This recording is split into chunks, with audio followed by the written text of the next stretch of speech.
ఆ ఇంట్లోకి వచ్చిన దామిని దివాకర్లకి ఇద్దరు కూతుళ్ళు. ఆ ఇద్దరు కూతుళ్ళల్లో పెద్దమ్మాయి పేరు దుర్గ, రెండో అమ్మాయి పేరు కళ. పెద్దమ్మాయి కన్నా రెండో అమ్మాయి 2 సంవత్సరాలు చిన్నది. పెద్దమ్మాయి రాణి కొడుకు మిథున్ వయసుదే.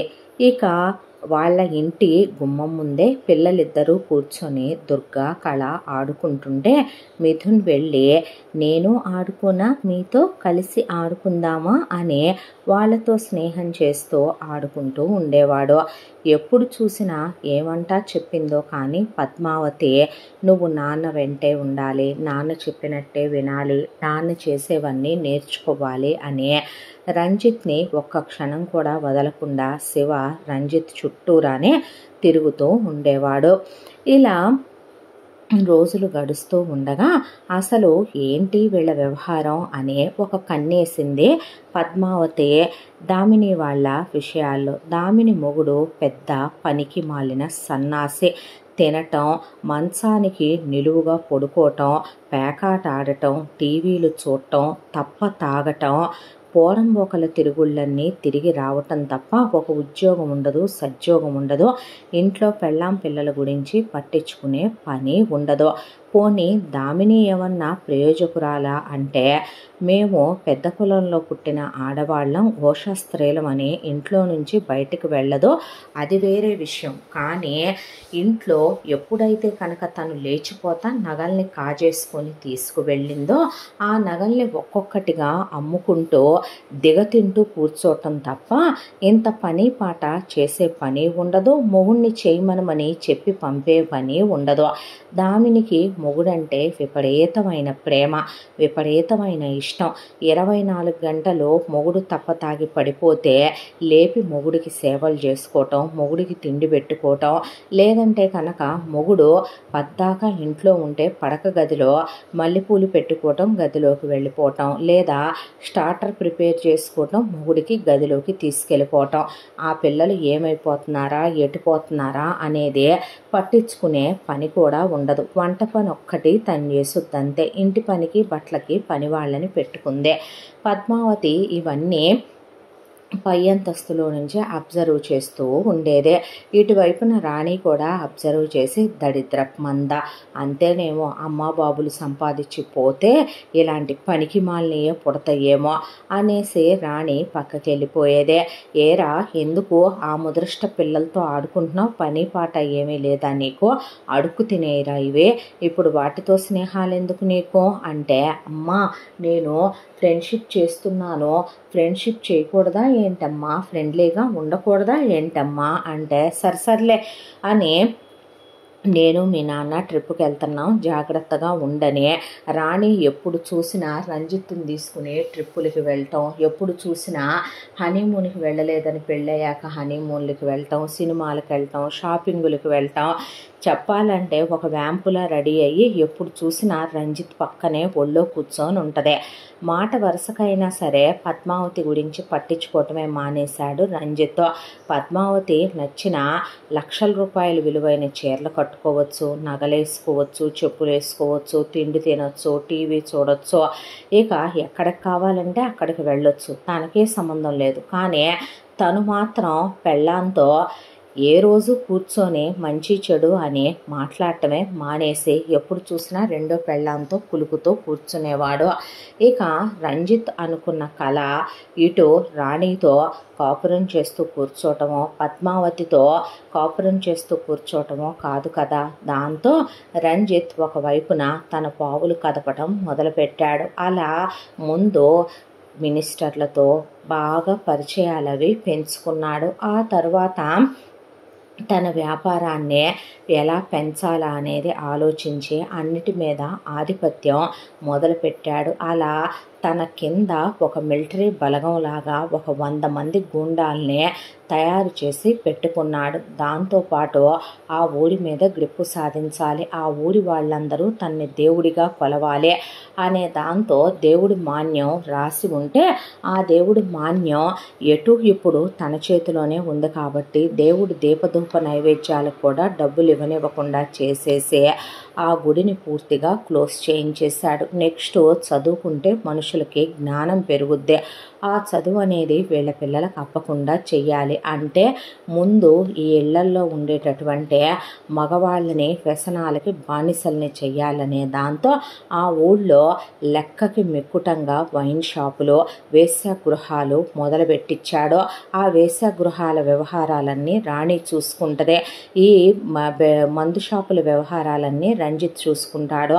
అప్పటి వరకు ఒక్క మందు దుకాణం ఉంటేనే ఆ ఊరి ఆడవాళ్ళు మగాళ్ళని పట్టుకోవటం కాస్త కష్టం అయిపోయేది. అలాంటిది ఇప్పుడు అడుగడుక్కి ఉండటం వల్ల విచ్చలవిడిగా ఇంట్లో ఉన్నాయి మొత్తం తెగనమ్మేసి పెళ్ళాలను కొట్టి తాళులు తెంచి ఇక దానికి తోడు ఉన్న ఆస్తుల్ని అమ్మటం మొదలు పెడితే ఆ ఆస్తులన్నీ తాగిన మత్తులో ఉన్న వాళ్ళతో వేలుముద్దర్లు సంతకాలు నొక్కిచ్చేసుకొని ఎంతో కొంత వాళ్ళ చేతిలో పెట్టి రంజిత్ దక్కించుకోవటం మొదలుపెట్టాడు.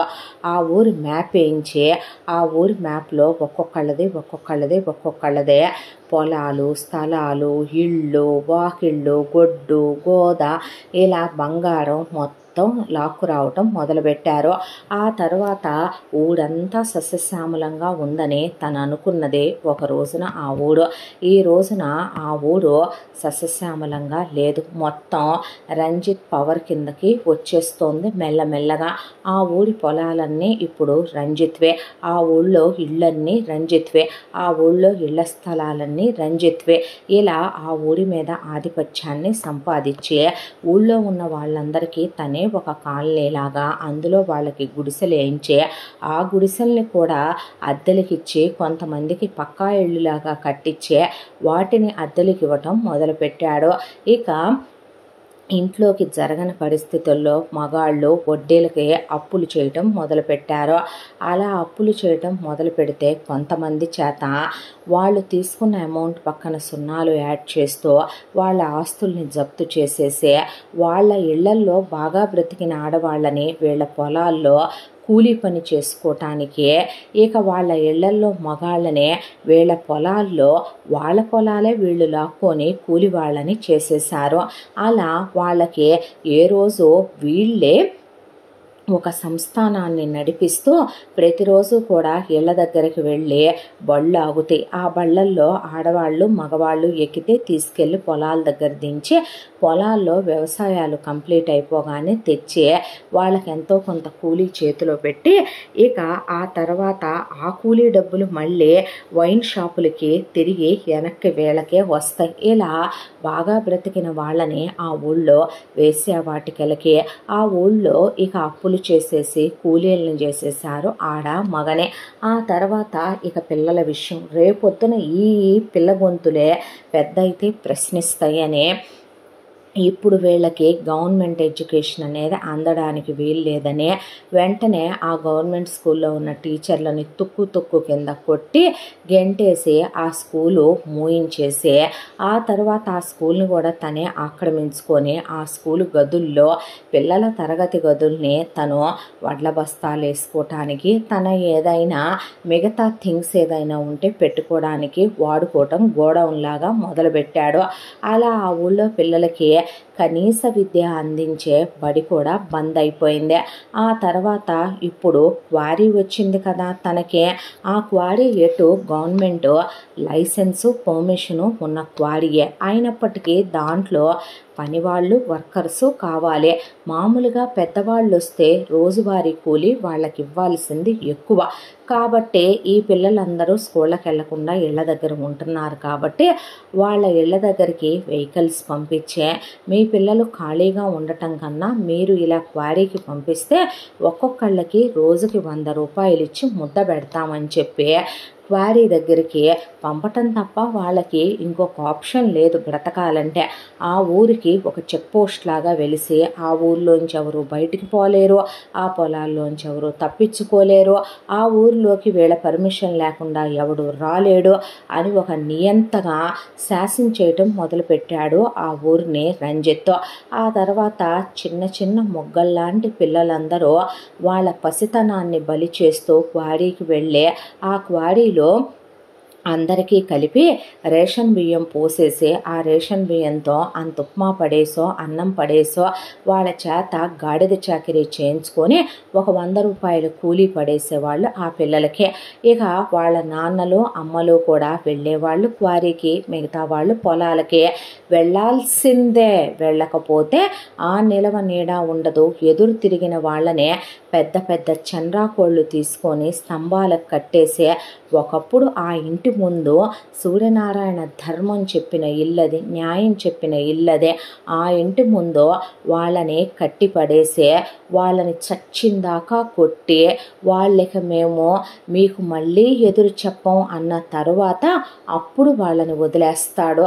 కాబట్టి వాళ్ళెవరూ ఎదురు తిరగడానికి ప్రయత్నించరు. ఇక వ్యాపారంలో రియల్ ఎస్టేట్ దందాలు మొదలుపెట్టాడు. స్థలాలు లాక్కోవటం, మ్యాక్స్ ప్రాణం తీయకూడదు అనే దాంతో డబ్బులు పెట్టే మేనేజ్ చేయాలనుకుంటే అక్కడొకళ్ళు వినేవాళ్ళు కాదు. దాంతో వాళ్ళని ముగిచ్చి క్వారీలోనే కప్పెట్టిచ్చేసేవాడు. ఇలా మనుషుల్ని ఎవరైనా గెలవాలనుకుంటారు, కానీ తొక్కుకుంటూ అయినా ఎదగాలనేది రంజిత్ కోరిక. ఇప్పుడు అంత పెద్ద మహల్ లాంటి ఇంటికి తను ఓనరు. బంగారు కంచంలో తింటున్నాడు, తృప్తి లేదు. వెండి కుర్చీల్లో కూర్చుంటున్నాడు, తృప్తి లేదు. సింహాసనం లాంటి కుర్చీ, తృప్తి లేదు. పైగా వెండి మంచాల మీద పడుకుంటున్నాడు, తృప్తి లేదు. తను ఇవాళ విలాసవంతమైన జీవితం అనుభవిస్తున్నాడు. ఇంకా చాలా, ఊరు శ్మశానం అయిపోయింది, అయినా చాలా.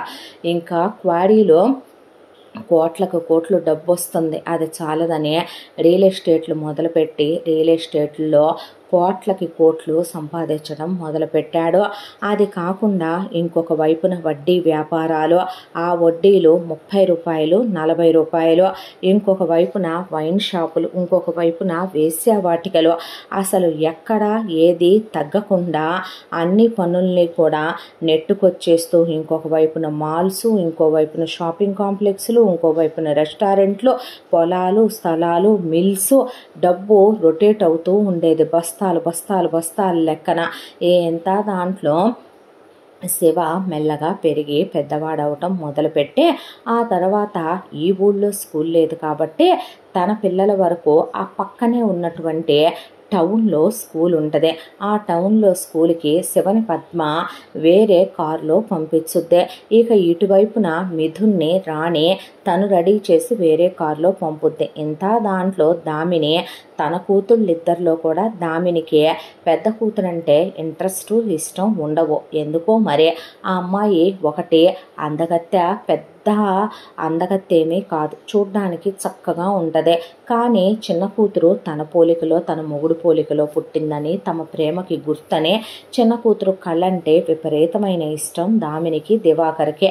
దాంతో వీళ్ళ పిల్లలిద్దరినీ కూడాను వీళ్ళు అదే టౌన్ స్కూల్కి పంపించేవాళ్ళు. రోజు ఇక హైవే మీదకి బస్సు వస్తుంది, ఆ కాన్వెంట్ బస్సులో ఎక్కిచ్చేసి పంపించేసుకునేవాళ్ళు. వీళ్ళ పిల్లల వరకు మాత్రం చదువుకునే పర్మిషను ఉంది, ఎందుకంటే వాళ్ళు వీళ్ళకి సంబంధించిన వాళ్ళు కాదు కాబట్టి ఇలా వాళ్ళ ఆడపిల్లలు మాత్రం చదువుకుంటూ ఉండేవాళ్ళు. ఇంత దాంట్లో కూడా శివ, మిథున్, దుర్గా, కళ వెళ్ళేది ఒకే స్కూల్కి. అందులో శివ వీళ్ళకి సీనియరు, మిథున్, దుర్గా ఒకే క్లాసు. క్లాస్మేట్స్ అయిన ఈ పిల్లలిద్దరూ ఫ్రెండ్స్ కూడా కాబట్టి ఇద్దరి మధ్య ఒక మంచి స్నేహం. కలిసి చదువుకోవటం, కలిసి ఆడుకోవటం, కలిసి హోంవర్క్ చేసుకోవటం, పెన్లు, పెన్సిళ్ళు, స్కేళ్ళు, ఎరేజర్లు, షార్ప్నర్లు షేర్ చేసుకోవటం, ఇలా చాలా క్లోజ్ ఫ్రెండ్షిప్ మిథున్కి, దుర్గకే.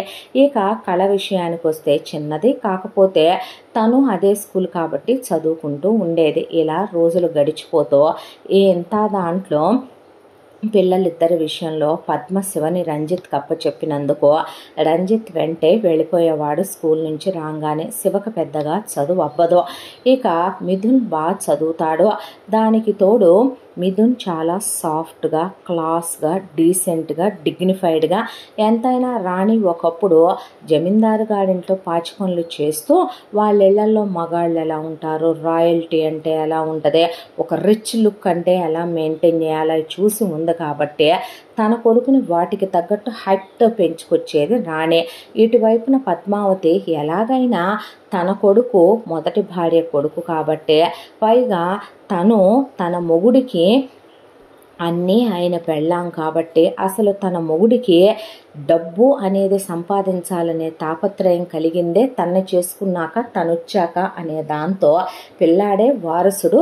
తను కోర్టుకు ఎక్కలేదంటే తను కోర్టుకు ఎక్కితే ఎంతోసేపు పట్టదు. ఉంపుడు గత్తెకి మొగుడు తాళి కట్టాడంటే రోడ్డు ఎక్కితే, కానీ రేపు పిల్లాడికి మొత్తం ఆధిపత్యం అందాలి అనే దాంతో పద్మావతికి కూడా విపరీతమైనటువంటి డబ్బాస కాబట్టి, డబ్బు మీద విపరీతమైన వ్యామోహం కాబట్టి, దాంతో శివని రంజిత్ కప్పచెప్పటంతో శివ మొరటుగా బాగా ఆ వయసుకే ఒక 13 years ఏజ్ వచ్చేపాటికి చాలా రఫ్గా మనుషుల్ని అమాంతం కొట్టడం, తిట్టడం, ఇక పిచ్చి పిచ్చిగా తనకు నచ్చినట్టు తినేయటం, స్మోక్ చేయటం, డ్రింక్ చేయటం, తనకంటూ మెల్లమెల్లగా అక్కడ ఒక కుర్రోళ్ళ టీంని రెడీ చేసుకోవటం, తన వరకు ఒక ఆర్మీని ప్రిపేర్ చేసుకోవటం, ఫోన్ కాల్స్లో పెద్ద పెద్ద వ్యవహారాలు కూడా మా డాడీ ఇలా చెప్పమన్నాడు, మా నాన్న ఇలా అనమన్నాడు అనేసి అనేయటం, వాయిస్ కూడా చాలా రఫ్గా రాటు తేలిపోయినట్టు తయారవుతూ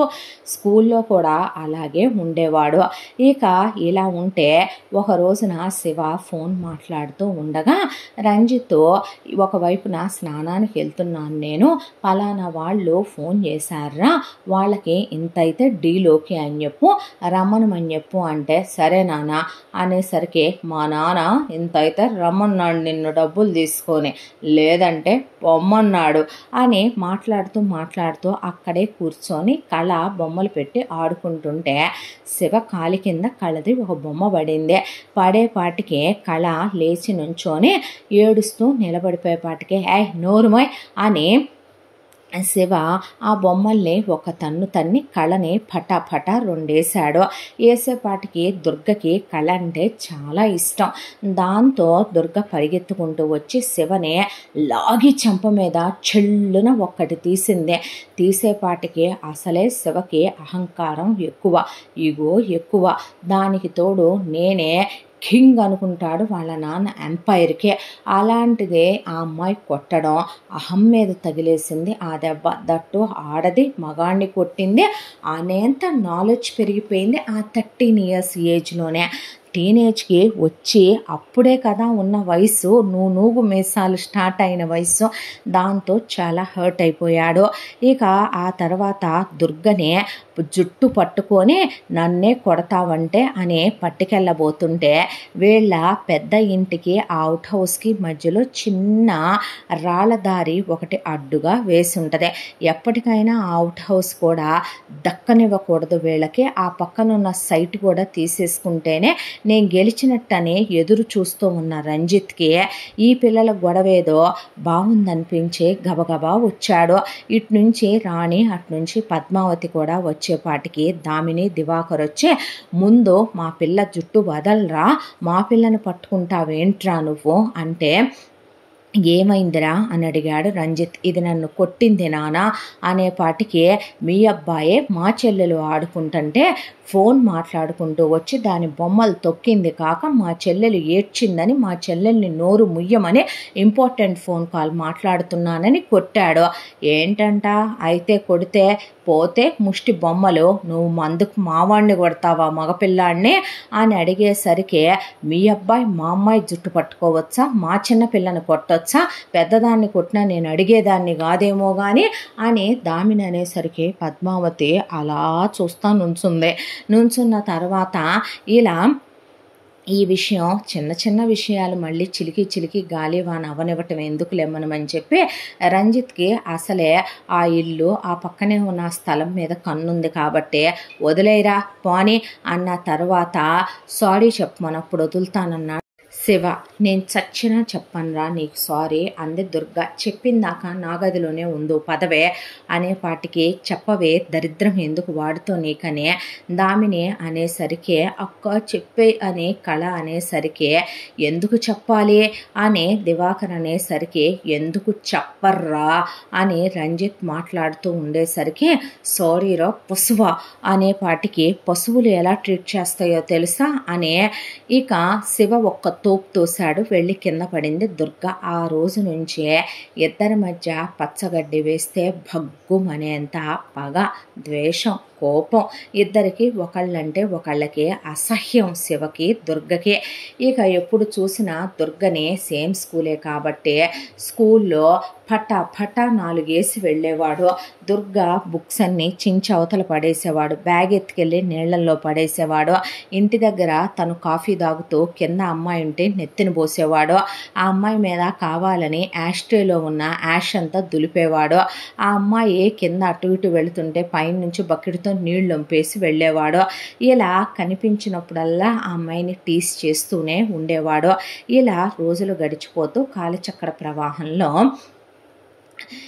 దుర్గ అలాగే మిథున్ది 10th క్లాస్ కంప్లీట్ అయింది. 10th క్లాస్ కంప్లీట్ అయిపోయిన తర్వాత మిథున్ని పిలిచి రాణి, రంజిత్ ఇద్దరు కలిసి పై చదువులకి నువ్వు ఇక సిటీకి వెళ్ళిపో, సెలవులకు కూడా నువ్వు రావద్దు, నువ్వు అక్కడే ఉండరా, నువ్వు అక్కడే ఉండి ఇక మీదట పెద్ద పెద్ద డబ్బున్న వాళ్ళు ఎలా ఉంటారు, క్లాస్ గల్ల వాళ్ళతో సావాసాలు చేసి డీసెన్సీ డిగ్నిఫైడ్గా ఉంటాం అవన్నీ నేర్చుకో, రిచ్నెస్ మెయింటైన్ చేయటం ఎలాగో నేర్చుకో, బాగా రాయల్గా ఉండే లైఫ్ ఎలా ఉండాలన్నది ఎంజాయ్ చెయ్యి, ఇక్కడి నుంచి నేను డబ్బులు పంపుతాను, ఇక్కడ ఉండే అడ్డమైన వాళ్ళ కళ్ళల్లో నువ్వు పడొద్దు, పెద్ద కూలోడు ఉన్నాడు కానీ బాబు కింద పనిచేయటానికని రాణి పక్కకు పిలిచి చెప్తే ఇటువైపున రంజిత్ వెళ్ళి బాగా చదువుకోరా అన్నాడు. అన్న తర్వాత నాకు ఇష్టం లేదు అంటే ఎందుకు ఇష్టం లేదు అనేసరికి నోరు మూసుకొని వెళ్ళకపోతే దవడ బగులుద్దే అనేసరికి వెళ్ళి మిథున్, దుర్గా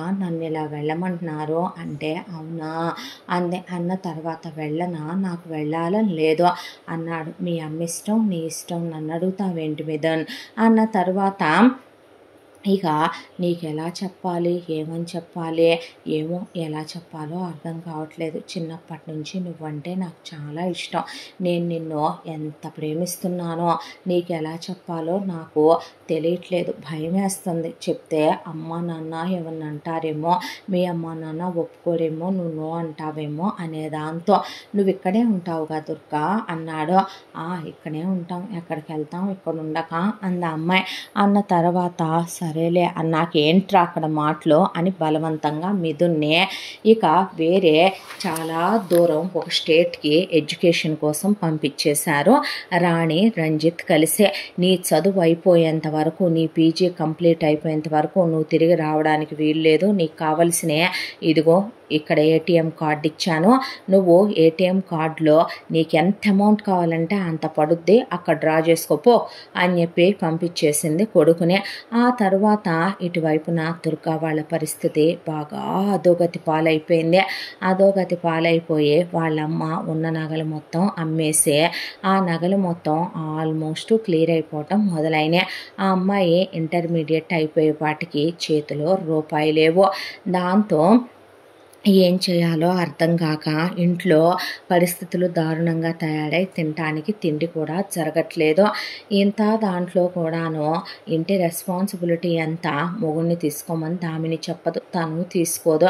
ఎవరికి తప్పినా తప్పకపోయినా ఇంటికొకళ్ళు కుటుంబ భారం మోయడానికి ఉంటారు కాబట్టి దుర్గకి ఫ్యామిలీ పిచ్చిది. దుర్గ అమ్మన్న, నాన్నన్న, చెల్లెలన్న విపరీతమైన ఇష్టం. దాంతో కుటుంబ భారాన్ని తను తీసుకొని ఇక తనే పోషించాలి అనే దాంతో ఇంటర్ 2 సంవత్సరాల్లో టైలరింగ్ నేర్చుకుంది, దేనికైనా ఉపయోగపడుద్దేమోలే అనే.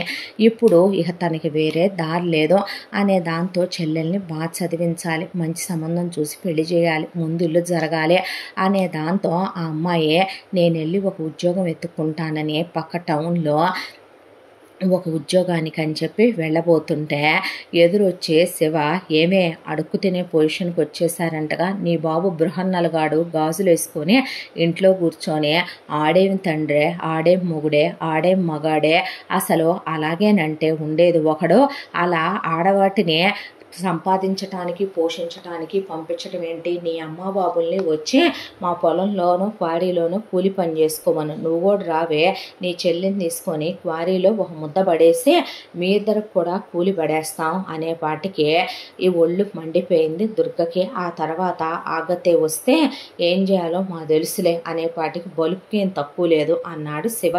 ఇద్దరికి ఒక్క నిమిషం పడదు వీళ్ళిద్దరికి. ఆ తర్వాత దుర్గ అలా టౌన్కి వెళ్ళి వెతుక్కుంటూ వెళితే ఒక చోట ఒక షాప్ కనపడింది, బట్టలు కుట్టి ఇవ్వాలి అక్కడ. దాంతో ఆ షాప్లోకి వెళ్ళి అడిగితే వాళ్ళు ఒక బ్యాగుడు బట్టలు ఇచ్చి అవి కుట్టి తీసుకొస్తే బాగుంటే గనక ఇక నుంచి రోజు బట్టలు ఇస్తాం, కుట్టి తీసుకొద్దు కానీ అని చెప్పారు. సరేనని అవి తీసుకొచ్చి ఒక మిషన్ తీసుకొని ఆ మిషన్తో ఎప్పుడు చూసినా టుక్కు టుక్కు టుక్కు టుక్కుమని మిషన్ కుట్టుకుంటూ కూర్చునేది దుర్గ. అంతా దాంట్లో డిగ్రీ డిస్టెన్స్లో చెయ్యాలి అనుకుందే. అనుకొని చెల్లెల్ని చదివించాలి అనుకుందే. కళకి చదువు అవ్వదు, దానికి తోడు అదర్ నావిగేషన్స్ బాగా ఎక్కువ. దట్టు ఆ అదర్ నావిగేషన్స్ వేరే ఏ విషయాల మీదో కాదు, మగాళ్ళ మీద, ప్రేమ వ్యవహారాల మీద, మేకప్పుల మీద, బాగా బాడీ మెయింటెనెన్స్ మీద. ఎంతైనా అమ్మా నాన్నలు అమర ప్రేమికులు కదా, వాళ్ళ ప్రేమకి గుర్తుగా పుట్టిన కూతురు కదా, కాబట్టి ఆ లక్షణాలు ఆ గాలి బాగా తోలి ఉంటుంది కళ. ఇటువైపున శివదే ఏదో ఒక విధంగా వాళ్ళని వెళ్ళే ఆన్సర్ పేపర్లు రాసిని లాక్కోనో, ఇక మొత్తానికి వాళ్ళని వెళ్ళే లెక్చరర్లను బెదిరించో డిగ్రీ అయిపోయిందని పట్టా తెచ్చి గోడకు తగిలించుకున్నాడు. ఆ తర్వాత శివ విపరీతమైన హైట్, బాడీ బిల్డర్ లాగా బాహుబలిలాగా ఉంటాడు. కసరత్తులు చేస్తూ ఆ మాట మనుషుల్ని కొట్టేయటం, ఆ గుండాగిరి చేయటం, రౌడీజాలు చేయటం, వీటన్నిటితో మనిషి చూడటానికే ఇక బాగా మ్యాన్లీగా ఉంటాడు. కళ వయసుకు రావటం ఒకటే, దానికి తోడు మగాళ్ళ పైత్యం ఎక్కువగా ఉండటం ఒకటి. కిటికీల్లో నుంచి శివ కసరత్తులు చేసేటప్పుడు, శివ ఎవరినైనా తీసుకొచ్చి కట్టేసి కొడుతున్నప్పుడు, శివ హీరోయిజం చూసి, శివ మగతనం చూసి అసలు తనని తానే పులకించిపోతూ, తనని తానే ఎక్కడ పడితే అక్కడ గిచ్చేసుకుంటూ ఫీలింగ్స్తో రగిలిపోతూ శివ మీద విపరీతమైన ఫీలింగ్స్, ఎమోషన్స్ పెంచేసుకొని శివని లవ్ చేయటం మొదలుపెట్టింది కళ. అంతా దాంట్లో దుర్గ చదివించాలనుకొని రోజు ఒకవైపున ఉద్యోగానికి వెళ్ళి వస్తూ బట్టలు తెచ్చి ఆ బట్టలు కుడుతూ ఉండేదే. ఇక ఇంటి పని మొత్తం పని వాళ్ళని తీసేసి ఆ అమ్మాయి చేస్తే వంట ఒక్కటి వాళ్ళ అమ్మ చేసేదే. ఎంత దాంట్లో చిన్నప్పటి నుంచి దుర్గకి తెలియని విషయం ఏంటంటే కళకు అసలు చదువు అవ్వదో, చదువు అంటే ఇష్టం ఉండదో. స్కూల్లో ఉన్నప్పుడైనా సరే సగం రోజులు స్కూల్కి వచ్చేది కాదు. శివ ఇంట్లో ఉన్నప్పుడల్లా శివ వాళ్ళ నాన్న పనుల మీద ఉంటే శివను చుట్టానికనే కళ స్కూల్కి వచ్చేది కాదు. ఇక తర్వాత దుర్గ ఇంట్లో ఉండదు కాబట్టి దుర్గని టౌన్కి వెళ్ళనిచ్చే. అక్క తన రక్తాన్ని చెమటగా ధారపోసి ఇల్లు జరుపుతుందని అమ్మా బాబులకి కన్నా వాళ్ళకి లేదు. కూతుర్ని వయసుకొచ్చిన పిల్లని అలా పంపించి ఊరి మీదకి తింటున్నామని అక్క అంత కష్టపడుతుంది, చదువుకోమ్మా అని చెబుతుంది, బతిమిలాడుతుంది, పుస్తకాలు కొనుక్కొచ్చిస్తుంది అనేది లేకుండా ఆ పుస్తకాలని తీసుకెళ్ళి పుస్తకాలోడికి అమ్మేసి ఆ డబ్బులు పెట్టి మేకప్ సామాన్లు కొనుక్కొచ్చుకోవటం, ఆ డబ్బులు పెట్టి తను హెల్తీ డైట్లు కొనుక్కొచ్చుకోవటం, ఇంట్లో దొంగతనాలు చేయటం, అక్క పర్సులోంచి డబ్బులు దొంగిలించటం, దానికి తోడు ఇంట్లో ఉన్న సామాన్లు అమ్మేయటం, ఇలాంటి పనులు చేస్తూ ఉండేది కళ. ఒకవైపున దుర్గ అలా టౌన్ బస్సు ఎక్కి వెళ్ళిపోగానే కాలేజీ నుంచి ఇంటికి వచ్చేసి కిటికీల్లో నుంచి శివను చూస్తా కూర్చునేది. దానికి తోడు ఎవరికీ తెలియని విషయం ఏమి కాదు, తెలిసి తెలియనట్టు, చూసి చూడనట్టు దామిని ఊరుకుంటదే. చిన్న కూతురు విషయంలో, పెద్దమ్మాయి విషయంలో అసలు ఆ టెన్షన్ ఉండదు కదా. పెద్ద పిల్లని రమ్మనమని ఎన్నిసార్లు పద్మావతి చెయ్యూపినా, రాణి చెయ్యూపినా పెద్దమ్మాయి అసలు వాళ్ళకున్న హద్దుని దాటి ఆ పిల్ల వెళ్ళేది కాదు. కానీ చిన్నదే ఎప్పుడైతే వయసుకు వచ్చిందో, పెద్ద మనిషి అయిందో, ఆ రోజు నుంచి వెళ్ళి ఒకవైపున రాణికి నెయిల్ పాలిష్లు వేస్తూ, ఒకవైపున రాణితో కబుర్లు చెప్తూ అదాంటి ఇదాంటి అని ఎక్కువ పద్మావతి కొడుకే కాబట్టి శివ పద్మావతి దగ్గర కూర్చొని పద్మావతికి కబుర్లు చెప్తూ అచ్చం నీ పోలికే మీ అబ్బాయనే, మీ అబ్బాయి చాలా అందంగా ఉంటాడని, శివకి ఏమన్నా కండలుంటాయని, శివకి ఏమన్నా అందం ఉందా అని, ఏమన్నా ఆ గడ్డంలో బాగుంటాడా అని, కండలు ఏమైనా తిరిగిపోయి ఉంటాయా అని అలా ముచ్చట్లు చెప్తా కూర్చునేదే.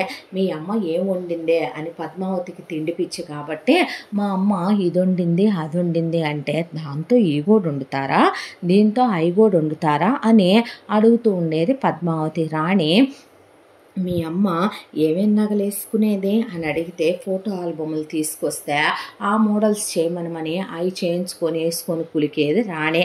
మీ అమ్మ నాన్న బాగా క్లోజ్గా ఉంటారు కదా, పగలు రాత్రి కూడా మీ అమ్మ ఏం వాడుద్ది ఏంటి, మీ నాన్న వశపరుచుకోవటానికే, మీ నాన్న అంత కాళ్ళ దగ్గర పడుంటాడు అని అడిగేది రాణి. ఆ మాటకే నవ్వుతూ ఒకవైపున కళ అవన్నీ తెలివిగల ఆడవాళ్ళకి ఉండే అస్త్రాలు, శరీరాన్ని మించిన అస్త్రం ఏంటంటే ఒక ఆడదానికి అనే కళ చెప్తూ ఉంటే పద్మావతి ఇది ఆ ఇంట్లో ఎలా చెడబుట్టిందో అనకూడదులే కానీ ఆ పెద్దది ఈ మందను ఉద్ధరించడం కోసం ఎప్పుడు చూసినా కూడా పొద్దున్న లెగిసిన కాడి నుంచి ఇంట్లో షాకిరంతా చేసుకొని సిగ్గు శరం లేని ఈ అమ్మా బాబుల్ని ఈ చెల్లెల్ని పోషించడం కోసం అదో పనికి మాలింది ఉద్యోగానికి వెళ్ళి ఆ ఉద్యోగం ఎలగబెడతాం సాలదని మళ్ళీ గుడ్డలు తీసుకొచ్చి టుక్కు టుక్కుమని మిషన్ గుట్టి అలిసిపోయి అది పడిపోయి నిద్రపోతూ ఉంటుంది.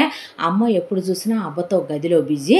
ఇక దీని సంగతి చూస్తే ఈ పోరం బొకలది ఎప్పుడు చూసినా అచ్చుపోసిన అంబోతర ఊరి మీద పడి తిరుగుతూ ఉంటుంది. చిచ్చి ఏం మందో ఏందో అనుకుంటూ ఉండగా ఇలా కొన్నాళ్ళు గడిచిపోయే ఒకవైపున శివకి దుర్గకి పడుతూనే ఉండేవి రోజు గొడవలు. దుర్గ అలా టౌన్కి వెళ్ళి రావటం, ఒక్కొక్కసారి ఒక్కటే నడుచుకుంటూ వచ్చేది బస్సు దిగిన దగ్గర నుంచే. అప్పుడు అటుగానే శివ కారు వెళుతూ ఉంటే అమ్మయ్య వీడు వెళ్తున్నాళ్లే అని ఆత్మని అడిగేది కాదులే కానీ ధైర్యంతో ఆ కారు పక్క నుంచి అలా వెళుతూ ఉండేదే. శివ ఎంత స్ట్రాంగ్ అయిపోయాడంటే తన కింద 100 మంది మనుషులు, ఎలాంటి వాళ్ళతోనైనా సరే మినిస్టర్స్తో పెద్ద పెద్ద వాళ్ళతో తనే డీల్ చేసేయటం. ఒక పక్కన అలా రంజిత్ ఉంటే అసలు శివ లేకపోతే రంజిత్ లేడేమో అనేలాగా మొత్తం ఆధిపత్యం అంతా శివే తీసుకొని చూస్తూ ఉండేవాడు. ముఖ్యంగా క్వారీ వ్యవహారాల్లో, ల్యాండ్ల వ్యవహారాల్లో, రియల్ ఎస్టేట్ వ్యవహారాల్లో, ఆ తర్వాత వాళ్ళకున్న ఖరీదైన మాల్స్, కాంప్లెక్స్లు, పెద్ద పెద్ద హోటల్స్, వాటన్నిటి వ్యవహారాలన్నీ అలా తిరిగేసి ఒక రేంజ్లో చూసుకొస్తూ ఉండేవాడు. దానికి తోడు పెద్ద పెద్ద కార్పొరేట్ వాళ్ళతో డీలింగ్స్ అవన్నీ శివే మాట్లాడతాడు. ఇలా రోజులు గడిచిపోతూ ఉండగా ఈలోపు దుర్గది డిగ్రీ కంప్లీట్ అయిపోయింది. ఇక అమ్మాయికి డిస్టెన్స్లో అయినా చదువు కంటిన్యూ చేసే ఓపిక శక్తి లేక అక్కడి నుంచి ఇక ఆ ఉద్యోగం చేసే ఓపిక లేక బట్టలు ఎక్కువైపోవటంతో ఆ బట్టలే ఎక్కువగా తెచ్చి కుట్టుకోవటం మొదలుపెట్టింది ఇంట్లో ఉండే.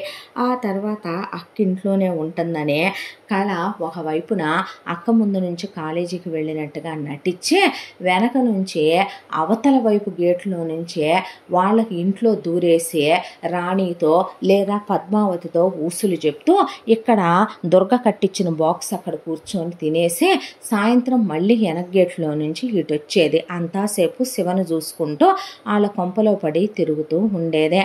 ఏంటమ్మా ఈ చదవటం, ఏంటే ఈ మార్కులు, ఇలాగైతే ఎలాగమ్మా, నిన్ను ఐఏఎస్ చేయాలనుకున్నా, డాక్టర్ చేయాలనుకున్నా, ఇంజనీర్ చేయాలనుకున్నా ఆపుతావా నీ ఓవర్ యాక్టింగ్, ఆపుతావా నీ ఎదవసోది, ఏం చేయమంటావు? అవును నాకు ఇంట్రెస్ట్ లేదు, నాకు అవి బుర్రకి ఎక్కట్లేదు. ఏంటంట అయితే ఏదో నువ్వే మమ్మల్ని పోషించేస్తున్నట్టు ఏదో బిల్డప్, ఎదవ సోది, క్లాస్ పీకుతూ ఉంటావు, సొల్లు చెప్తూ ఉంటావు, కొడితే మొహం పగిలిపోద్ది. అసలు నీ పెత్తనం ఏంటి నా మీద? నాకు ఇంట్రెస్ట్ లేదని చెప్తున్నానా, నాకు నచ్చట్లేదని చెప్తున్నానా, నాకు బుర్రకి ఎక్కట్లేదని చెప్తున్నానా? ఏం చేయమంటావు? ఇప్పుడైతే నువ్వు నీ ఎదవ సొల్లు, నువ్వు నీ ఎదవ మొహం వేసుకొని రోజు ఎదవ సోదే, నువ్వేదో మమ్మల్ని బెంజు BMW తిప్పుతున్నట్టు, నువ్వేదో మమ్మల్ని సెంట్రలైజ్ చేసే ఇళ్లలో ఉంచుతున్నట్టు, నువ్వేదో మాకు రోజు నవకాయ పిండి వంటలతో నువ్వేదో రాయల్ గ్రాండ్ డిన్నర్లు లంచ్లు ఏర్పాటు చేసినట్టు ఏదో పోజులు కొట్టకో, నువ్వు నీ అడుక్కు తినే మిషన్ కుట్టుకునే బతుకు అనేసి రోజు అక్కని హీనంగా మాట్లాడి వెళ్తూ ఉంటుంది. దుర్గనే కళ. అన్ని మాటలు అన్న దుర్గకి కళ అంటే ఇష్టం. అలా కాదే, చదువుకోవాలి కదమ్మా, చదువుకోకపోతే ఏమైపోతావే రేపు, అబ్బా ఎందుకే దాని బుర్ర తింటావో, అది చిన్న పిల్ల, దానికి నచ్చినట్టు దాన్ని ఉండనివ్వు, ఎలా బ్రతికాము ఒకప్పుడు, ఎలా ఉండేవి మనకి, ఏమండి అంటే నువ్వురా లోపలికే, సరేలే నువ్వు లోపలికి రాకే మళ్ళీ నేను వచ్చిందాకా అని వయసుకు వచ్చిన పిల్లల్ని ఓ పక్క గదుల్లో పెట్టుకొని లోపల పగలు రాత్రి తేడా లేకుండా ఆ అమ్మాయి తల పట్టుకొని కూర్చునేదే. ఇక చిన్నదానికి ఎప్పుడు చూసినా ఆ పక్క గదిలో అమ్మా నాన్న చేసుకునే సౌండ్స్ మీద ధ్యాస, వాళ్ళు ఏం చేస్తున్నారా అనే క్యూరియాసిటీ, అమ్మా నాన్నల గదుల్లోకి ఆ అమ్మాయి తొంగి చూడటం, ఒకవైపున వాళ్ళేం చేస్తున్నారా లోపల అనే ఎంతూజియాజం చిన్నప్పటి నుంచి అది ఒక ఏజ్కి వచ్చేపాటికి ఆ అమ్మాయిని పూర్తిగా డ్యామేజ్ చేయటం మొదలుపెట్టింది. దానికి తోడు ఇటు వీళ్ళ బంగ్లాలోకి వెళితే ఎప్పుడు చూసినా రాణి రంజిత్తో కులుకుతూ ఉండేది గదుల్లో అయి చూడటం. ఇంకొక వైపున శివ మీద ఎప్పుడూ బిగ్ బాస్ అయిలా ఒక ఐ పెట్టే శివ ఎక్కడికి వెళితే అక్కడికి వెళ్ళొస్తూ ఉండేది. ఎవరికి తెలియకుండా కళ అంతా దాంట్లో కూడా. ఇంత దాంట్లో శివకి కొంచెం అక్కడోటి చిలక కొట్టుళ్ళు ఉన్నాయేలే కానీ ఎవరిని ప్రేమించటాలు ప్రేమ వ్యవహారాలు లాంటివి చేయబాకయ్యా, బాగా డబ్బున్న కోటీశ్వరరాల్ని చూసి చేసుకుందో గానిరా నువ్వు అని పద్మావతి చెప్తే, అలాగేనమ్మా అని తల్లి అంటే ఇష్టం, ఓ అభిమానం, దాంతో అమ్మ మాట వింటాడు. చిన్న వ్యవహారాలే తప్ప నేనంత దూరం వెళ్ళలేవే, దట్టు బ్రోతల్స్ ఉంటారు కాబట్టి, వేసలు ఉంటారు కాబట్టి ఏదో వాళ్ళతో ఓ చిన్న రిలాక్సేషన్, ఓ చిన్న టైం పాసు అంటే మరీ ఎక్కువగా ఆరోగ్యాలు చెడగొట్టుకోమాకరా అంటే, అమ్మా నేనేం వాళ్ళకి రెగ్యులర్ కస్టమర్ని కాదులేవే, ఎప్పుడో 6 నెలలకో 3 నెలలకో ఓసారి, మరీ నువ్వు కూడాను అని అంటే సరేలే అని నవ్వేసుకొని పోయేది. వాళ్ళ స్టాండర్డ్స్కి వాళ్ళంతకన్నా ఎక్కువ ఆలోచించలేనట్టే ఉండేది వాళ్ళ ధోరణే. శివ ప్రతిరోజు కూడా ఎవరో ఒకళ్ళని కొట్టొచ్చి తిట్టొచ్చి ఇక ఈ వ్యవహారాలన్నీ కూడా చూసుకుంటూ ఉండి టెర్రస్ మీద తనిప్పుడు పైనే ఉండాలనే దాంతో శివ ఫ్లోరు పైది మొత్తం తను తీసుకున్నాడు. ఆ ఫ్లోర్లో ఎప్పుడు శివే ఉంటాడో, ఇక అందరూ తన కిందే ఉండాలని ఆ కింద ఫ్లోర్లో వచ్చేసి ఇక తన ఫ్లోర్లోకి ఎవరిని రానివ్వడో, ఆ కింద ఫ్లోర్ ఏమో తన కొడుకు కోసం ఆక్యుపై చేసేసుకుంది రాణి. ఆ కింద ఫ్లోర్లో రాణి రంజిత్ ఉంటారు, కింద ఫ్లోర్లో పద్మావతి ఉంటుంది. ఆ 5 అంతస్తుల బిల్డింగ్లో కూడా ఇలా 4 అంతస్తుల్లో వీళ్ళందరూ ఉంటే, ఒక అంతస్తు అంతా కూడాను ఇంపార్టెంట్ పేపర్స్, గోల్డ్, డైమండ్స్ ఇవన్నీ ఫిల్ చేసి టెర్రస్ మీద కూర్చొని శివ ప్రతిరోజు డ్రింక్ చేస్తూ స్మోక్ చేయటం తనకున్న అలవాటు. అలా ఆ పైన నుంచి మొత్తం ఇటు దుర్గా వాళ్ళ ఇల్లంతా నీట్గా క్లీన్గా క్లియర్గా కనపడుద్ది శివకే. అయితే ఆ పైన నుంచి చూస్తూ ఉండేవాడు. అంత దాంట్లో కూడా కూతుళ్ళు ఓపెన్గానే ఇంట్లో వయసుకు వచ్చి ఉన్నారని కూడా చూసుకోకుండా వాళ్ళమ్మ సందకాడే పూలు పెట్టుకొని చిలకలు రెడీ చేసేసుకొని కొన్ని విడిపూలు తీసుకొని వాళ్ళ నాన్నకి ఏదో చక్కగా ఆ రోజుల్లో సురాపానం మధుపానం అందించినట్టుగా అవి తీసుకొని గదిలోకి వెళ్ళిపోద్ది. 6 అయ్యేసరికి ఒకవైపున చిన్నదే గదిలో కిటికీకి పడి ఏలబడుతూ ఎప్పుడు చూసినా పెదవి కొరికేసుకుంటూ దాని ఒంటి మీద అసలు బట్టలు నిలవు, ఎప్పుడో శివ వాళ్ళ ఇంటి వైపే చూస్తూ ఉంటుంది. శివ టాప్ ఫ్లోర్లో ఉంటాడు కాబట్టి కళ్ళు ఎప్పుడు ఆ పైకే ఉంటాయి. ఇటువైపున దుర్గా టుక్కు టుక్కు టుక్కు మన మిషన్ కుట్టి కుట్టి కుట్టి కుట్టి ఇక ఆ మిషను ఏ 1 గంటకో 2 గంటకో ఆపేసి వెళ్ళి గదిలో అలా మంచం మీద పడి పడుకుంటే కిటికీలో నుంచి దుర్గా కనపడతా ఉంటుంది పడుకొని. ఇక ఇటువైపున చూస్తే పద్మావతి చూస్తూ ఉంటుంది, వీళ్ళింటి వైపు వీళ్ళింట్లో ఏం జరుగుతుంది అనేదే. వయసుకు వచ్చిన పిల్లల్ని పెట్టుకుని దీనికి ఇదేం పైత్యమో అనుకునేది పద్మావతి. ఇలా రోజులు గడిచిపోతూ ఉండగా ఒక రోజున దుర్గ కళ తిట్టేసి వెళ్ళేసరికి దిగాలుగా అలా నుంచునేసరికి వెనక నుంచి ఎవరో వచ్చి గట్టిగా నడుం చుట్టూ చేతులేసి పట్టుకొని గిరగిరా తిప్పి నుంచోపెట్టేపాటికి ఎవరు ఎవరు ఎవరు అంటే కళ్ళు మూసేసి ఎవరు చెప్పు చూద్దాం అనేపాటికి ఎవరు అంటే కళ్ళకున్న చేతుల్ని తీసేసి ఎదురుగా నేనే అనేసరికి మిథున్ అంటే మర్చిపోయావు అనుకున్నానే, గుర్తున్నానా అన్నాడు. అంటే మర్చిపోవటమా, ఇంకా నయ్యమా, ఎలా ఉన్నావు, బాగా మారిపోయావు, మొత్తానికి మీసాలు గడ్డాలు మంచి జిమ్ చేసి వచ్చినట్టు ప్యాక్తో ఉన్న బాడీ, మంచి మెయింటెనెన్స్ బాబు, జెంట్మెన్ అయిపోయావు అన్నమాట అంది దుర్గ. అన్న తర్వాత ఎలా ఉన్నావు దుర్గా, నువ్వు మాత్రం మారలేదా ఏంటే, నేను వెళ్ళేటప్పుడు 10th క్లాస్ అయిపోయిన ఒక అమ్మాయివి, ఇప్పుడు కంప్లీట్ అమ్మాయివి కదా అన్న తర్వాత బాగానే ఉన్నాను, ఏదో ఇలా గడిచిపోతుంది, బతికే ఉన్నాను, పోలేనుగా, నువ్వు వెళ్ళిన తర్వాత పరిస్థితులు బాగా దెబ్బతినిపోయినాయి, నగలు మొత్తం అయిపోయినాయి మిథున్, దాంతో ఏం చేయాలో తెలియదు, ఒక పక్కన పక్కనున్న ల్యాండ్ అయినా అమ్ముదాంలే అంటే అప్పటికే ఆ ల్యాండ్ మీ నాన్నకు మా నాన్న అమ్మేసే చాలా కాలం అయ్యిందంట. దాంతో ఇంటర్ వరకు 4 రూపాయలు వాటితో నెట్టుకొచ్చేశారు. ఆ తర్వాత ఇల్లు జరిగే పరిస్థితి చాలా కష్టమైపోయింది. దాంతోనే నేను జాబ్కి వెళ్తూ చెల్లిని అమ్మా నాన్నల్ని చూసుకోవాలి కదా, దాంతోనే ఇలా టైలరింగ్ చేస్తున్నాను. ఈ మధ్య జాబ్ మానేశాను, డిగ్రీ కంప్లీట్ చేశా, డిస్టెన్స్లో ఇలా చల్తాహే అంది దుర్గ. అన్న తర్వాత మీ అమ్మ నీ కోసం 1000 కళ్ళతో ఎదురు చూస్తున్నట్టుంది, నువ్వు వస్తావని పెద్ద వెల్కమ్ పార్టీ ఏర్పాటు చేస్తే ఇదేంటి ఇటు సైడ్ నుంచి ఇటు వచ్చావో అనేసరికి నిన్ను చూడకుండా వెళ్తానా అటు, అదేంటి మీ అమ్మ దగ్గరికి వెళ్ళలేదా, లేదు ఫస్ట్ నీ దగ్గరికే వచ్చా అన్న తర్వాత మన చిన్నప్పటి స్నేహాన్నే నేను అంత త్వరగా మర్చిపోలేనులే అన్నాడు. అనేసరికి కానీ నువ్వు చాలా బ్రాడ్ మైండెడ్గా అయినట్టున్నావు, నీ మాటల్లోనే తెలుస్తుంది అనేసరికి దుర్గతో చాలాసేపు అదని ఇదని నవ్వుతూ హైఫై కొడుతూ అలా చాలాసేపు మాట్లాడాడు మిథున్. మాట్లాడిన తర్వాత అవన్నీ పైన నుంచి స్మోక్ చేస్తూ తన ఫ్లోర్లో నుంచి చూస్తూనే ఉన్నాడు శివ.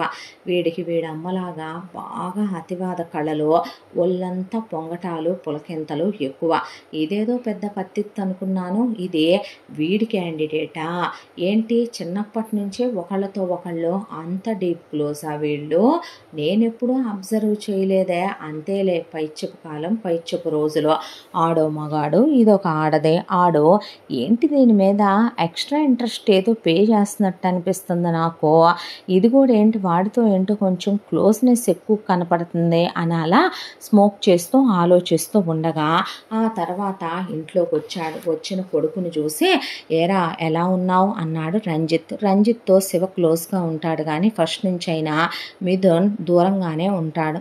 బాగున్నా అన్నాడు.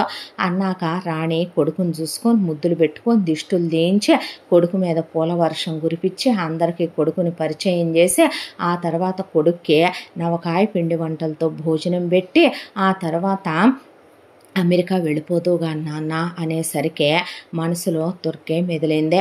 ఒకప్పుడు తనకి వెళ్ళటం ఇష్టం లేకపోయినా చిన్నోడు కాబట్టి ఆ రోజు భయపడి వెళ్ళాడు, కానీ ఇవాళ వెళ్ళాలనిపించలేదు.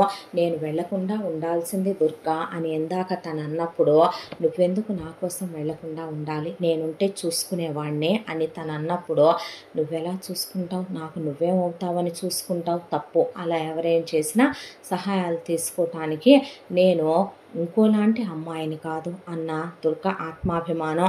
ఇప్పుడు తను ఇక్కడ లేకపోతే ఇంకా తన ప్రేమ ముందుకెళ్ళదో, అందుకే నాకు వెళ్ళాలని లేదమ్మా, నేను వెళ్ళను అన్నాడు. అదేంట్రా అని అంటే నాకు వెళ్ళాలని లేదు, నేను వెళ్ళను, మరేం చేస్తావు ఇక్కడ అనేసరికి ఏ ముండమూసి కూర్చున్నాయా ఏంటి, ఉన్నాయి అన్నే అన్న తర్వాత ఏరా అన్నీ శివ వచ్చేసరికి అని మిథునని ఎలా సాగింది చదువు అనే పాటికి ఫైన్ అన్నాడు. అంతకు మించి ఎంతైనా సౌతులు కొడుకులు కాబట్టి పెద్దగా మాట్లాడుకోరు. బాగున్నావు పెద్దమ్మ, బాగానే ఉన్నావు, నువ్వెట్టున్నా, బాగానే ఉన్నాను పెద్దమ్మ అనేసరికి ఇక అంతవరకే ఉంటాయి వాళ్ళ మాటలు. ఆ తరువాత ఏం చూసుకునేదేముంది, ఏం చూసుకుంటావని అరుస్తావెందుకు పిల్లోడి మీద? ఇప్పుడు దాకా దూరంగా ఉండి చదువుకొని వచ్చి మన వదిలిపెట్టి వెళ్ళలేనంటున్నాడేమోలే.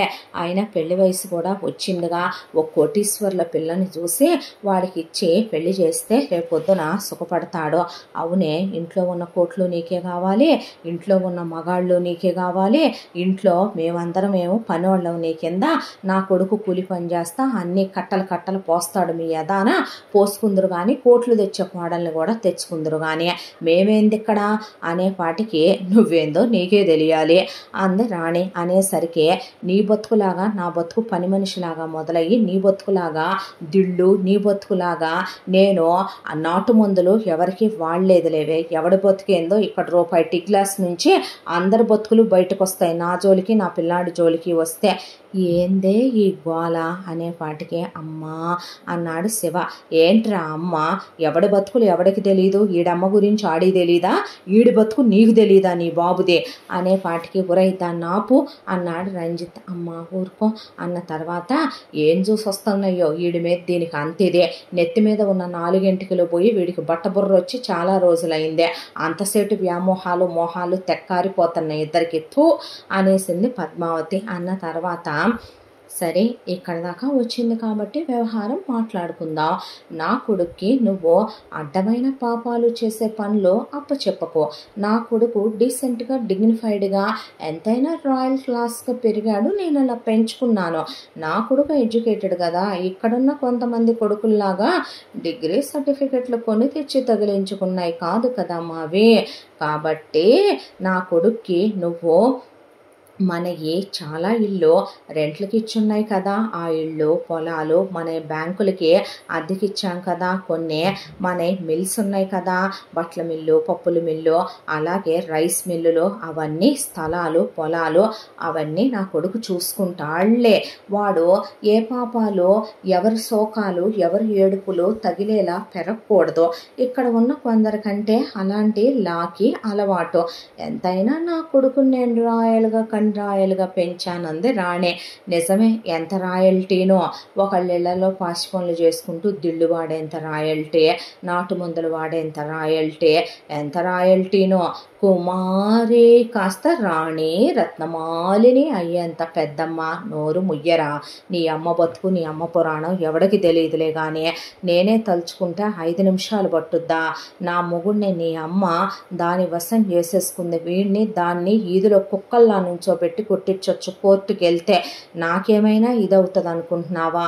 నా కొడుకు కోసం అని ఊరుకుంటున్నాను కానీ నా శివుడు ఉన్నాడని నాకు. మరి నేనున్నానుగా, నువ్వు వదిలేసి పద లోపలికి వెళదాం మనం అనేపాటికి తీసుకొని వెళ్ళిపోయాడు శివ. ఎందుకే అమ్మ వాడితో నిగ్వాల, ఏముందే వాళ్ళు ముసలోళ్ళు, వదిలేవే అనేసరికి అది కాదురా, చిన్నప్పటి నుంచే నేను ఎంత బాధపడ్డానో నీకు చెప్పానా? వీడి బతుకు రూపాయి టీల దగ్గర బయలుదేరి ఎక్కడి నుంచి ఎక్కడి దాకా వచ్చింది శివ. ఎంత చేస్తున్నా శివుడు, నేను నీ కోసం కదమ్మా ఇవన్నీ భరించుకుంటా వచ్చింది. ఇందాక అది అందేంట్రా, మొత్తానికి దాని కొడుకునే చక్రవర్తిని చేయాలని కదూ దాని కోరిక. పర్లేదులే, వాళ్ళు అన్నంత మాత్రాన అయిపోద్దా ఏంటే? అయిపోయినప్పుడు మరి నువ్వు కదరా క్వారీల దగ్గర కష్టపడేదే, నువ్వు కదరా ఇన్నాళ్ళ నుంచి ఆస్తంతా చూసిందే, నువ్వు కదరా చిన్నప్పటి నుంచి బానిస చాకిరి చేసిందే. ఆడొక ముసలెదవా, ఆ ఎదవకి నెత్తి మీద ఉన్న 4 ఎంటికలు లేవు, పైగా అదే కొడుకు తలకి నూనె పెడతా ఏం చదువుతుందో తెలుసా? ఇందాక నువ్వు అచ్చో మీ నాన్న పోలికేరా నాన్న, కాకపోతే నీ తలకట్టు నాది, నీకు బట్ట తలకాయ రాదు అని చెబుతుంది. అది ఆ మాటలు చెప్పి కాదు, అది ఇప్పుడు కూడా ఆ నెట్టి చీరలు కట్టడం, ఆ నెయిల్ పాలిష్లు వేయటం, ఆ మేకప్లు వేయటం, ఈ ముసలుని తీసుకొని అది గదుల్లో కూర్చోటం, ఇలా బతుకులు చెడ అనేపాటికి వదిలేవే. వాళ్ళ బతుకు వాళ్ళ కర్మ, మనం వేసిన ముష్టని నువ్వు అనుకోరాదా అమ్మా అన్న తర్వాత ఏమో ఎవడ బతుకులు ఎవడేసిన ముష్టి చెత్త మంద చెత్త కథ అనే పద్మావతి తిట్టుకుంటూ కూర్చొని అక్కడున్న బెడ్షీట్లు చించేస్తూ అక్కడున్న దిండు కవర్లు చించుతుంటే ఎన్నిపాడు చేస్తావే, వదిలేసి కడుపు నిండా నీకు నచ్చింది తిని టీవీ చూసుకుంటా పడుకో, వదిలేయాడు వ్యవహారం నువ్వు అనేసి అక్కడి నుంచి వెళ్ళిపోయాడు శివ.